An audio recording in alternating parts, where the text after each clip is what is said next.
Okay, what can we do to get fancy with asset allocation ETFs? So there are things we can do with asset allocation ETFs, which make investing relatively simple for us, that later on down the road, if we want to try to be efficient when we take money out of our portfolio, doing some tax planning can help us.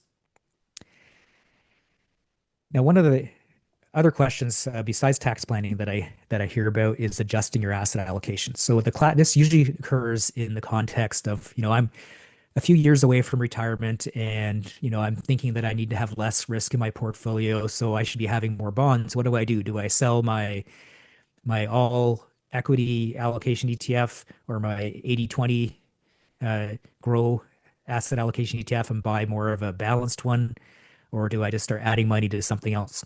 Well, the first part of that question is, what should we do to change our asset allocation as we approach retirement? And there's two parts to that question. One part is, and which is I think the most important part, is the psychological piece of it. You may feel that you can invest really aggressively when you see markets go down and you're still earning an income and you're just like, yeah, and I'm borrowing everything at a discount. That's amazing. It may not be, say, the same feeling for you when you see markets go down and your portfolio is dropping and you're reliant on that portfolio now and you don't want to go back to work to earn more money. You're not buying new stuff at a discount. It's a lot more scary.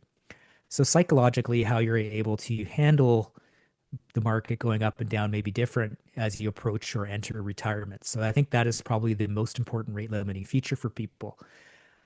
That said, what is the optimal thing? So if I can just be a robot and ignore all that stuff and know that I'm going to be okay and trust everything, that trust the data that's out there. Cederberg did a paper not too long ago, and his group did a follow-up paper as well about what is the optimal asset allocation over someone's lifespan. And the answer was, if they were to keep the same asset allocation for the entire lifespan, the optimal allocation was 100% equity. And adding bonds in at any point in time actually lowered the survivability of their portfolio, or the risk of them running out of, the risk of them running out of money was higher by actually adding bonds in. And that sounds counterintuitive to people because bonds are, as I mentioned, should be safer. But over long periods of time, like your lifespan, your ability to maintain and grow your buying power becomes more important. So what they found, that was one finding. The other finding they had, if they looked at if you were to be able to change your asset allocation each year to what is the optimal one for your lifespan at whatever point in your lifespan you're in, what they found was, again, that it was 100% equity, except for when you enter retirement, and at which point it would be 75% stocks and 25% bonds, and then spending that bond allocation down over the next 5 years or so.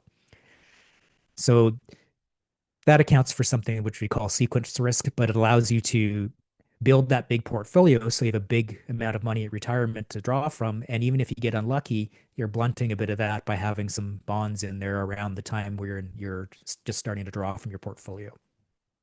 So what's a practical way that we could do something like that with an asset allocation ETF? Let's say we were invested in all equity. And as we approach retirement, we're starting to really actually think about, what is this going to feel like when I have to rely on my portfolio, and how's it going to feel if markets drop and I'm a little bit more antsy? And I can tell you, I'm getting into my age where I can see that stuff happening, and I can see that things may affect me differently as I approach that. What you could do is start adding a second ETF. You could pick a bond ETF to add on top of your asset allocation ETF. And as you approach retirement, new contributions to money that you're investing and any of the dividends that you get from your ETFs, take that money, instead of just buying the same thing all the time, you could start buying a bond ETF and building up a bond allocation in your portfolio. And you may decide over the first few years of retirement, especially if it's a time when the markets have dropped, instead of selling your equity ETF and missing the ride back up, you could sell some of your bond ETF to free some of that money up and use that for your cost of living that way, and then allow your equity ETF to ride itself back up. So adjusting asset allocation doesn't mean you should just sell your asset allocation ETF and then buy the new one. What I would probably do is make a gradual change, and you could do that by, especially if it's adding bonds, you could just add a bond ETF to do that instead. Yeah, you're using two ETFs and not one ETF, but if you've been doing it for a while, you realize that adding a second ETF is really not that scary. Now, you may over your lifetime decide to use more than one all-in-one asset allocation ETF too. So I've talked about the three big providers that are out there, and I'm just going to use that as an example. So let's say I start off and I'm buying 𝗧cie𝗃𝗃𝗃, and over a 10-year period, it gets an 100% unrealized capital gain, which means it's basically doubled in price. And I haven't had to pay any tax on that capital gain because I haven't sold it. But at some point in the future, I will have to. So what I might start to do at that point is add in a different asset allocation ETF. So I don't go and sell the one that I've already got, but I would add new money, and any dividends that I get, I would add those to buying a new ETF. So in this case, I'd start buying and adding to 𝗧cie𝗃𝗃𝗃 instead. And let's say over the next 10 years, markets go up some more and it doubles some price to 100% of a gain. And because we've got compounding, let's say the 𝗧cie𝗃𝗃𝗃 is 300%. These are just rough numbers. I'm not being super precise. And then let's say that compounding continues and another 10 years, you've got about a 700% unrealized gain on the original 𝗧cie𝗃𝗃𝗃 that we were using. You've got about a 300% capital gain on the 𝗧cie𝗃𝗃𝗃. And now you've been adding new money to 𝗧vie𝗃𝗃𝗃, and you've got a 100% unrealized capital gain. Well, now you have three different options whenever you want to sell something or give something away to access that money during the decumulation phase, which is like your retirement. And just a very simplified way of thinking about that, well, you might decide that it's most efficient for you from a tax standpoint to sell stuff from the lowest capital gain and pay the lowest tax now and use that to live on. Or you may decide to, if you're trying to realize the capital gain to be able to pay some money out of your corporation using a capital dividend, you might sell some of the expensive one. They're the one that's gotten the big gain on it, so you can harvest some of that. If you could donate appreciated securities to charity, which is big tax advantages, particularly if it has a big capital gain on it, then you might donate from the fund that you've got that has the big capital gain and spend from the fund that has the low capital gain. But you can't use that kind of tax planning strategy if everything you have is in the same ETF for 30 years and it all has that one capital gain on it. So there may become a time as you're moving through life that you start to add in some more of these asset allocation ETFs. But again, the simplicity is still there. You can just not touch the one that you've already been using and add new money to another one. Still can be simple. Now, what about if you were to take the asset allocation ETF and break it into all its little parts, and you're going to save on some of the fees because instead of buying the bundle and paying that 0.17 to 0.25% a year fee, you're going to just pay the fees of the individual underlying ETFs. Well, you can do that, but the amount that you save is pretty small. Like, I mean, with 𝗧cie𝗃𝗃𝗃𝗃, it's like 0.05% a year. I mean, the price is so low that it's pretty hard to beat that. That's how much you're paying to have the bundle instead of buying the individual pieces. And then for the other ones, it's around 0.1% a year. You could also, if you're splitting something up into all of its little component parts, try to match those parts to whichever account type they're most tax efficient in them. So this is called asset location or tax optimization. It can get complicated pretty quickly, but yes, you could realize some tax savings by doing that.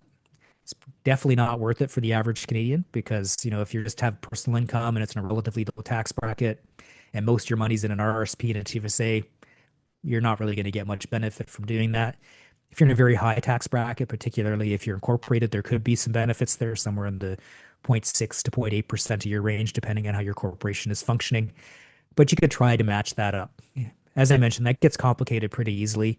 I do have some calculators on my website in the portfolio builder section of the tax calculator section. There's the RoboCorp calculators that I've made. And the two simplest ones are pretty easy to use. They use anywhere between 3 and 7 ETFs, and you can enter in how much money you've got, what your allocation is, and it tells you, from a tax efficient algorithm, where would you try to preferentially put which ETF. But if you start accounting for getting fancy with it, it can get really complicated. And there's also a super complicated calculator there too that would blow people's mind cells.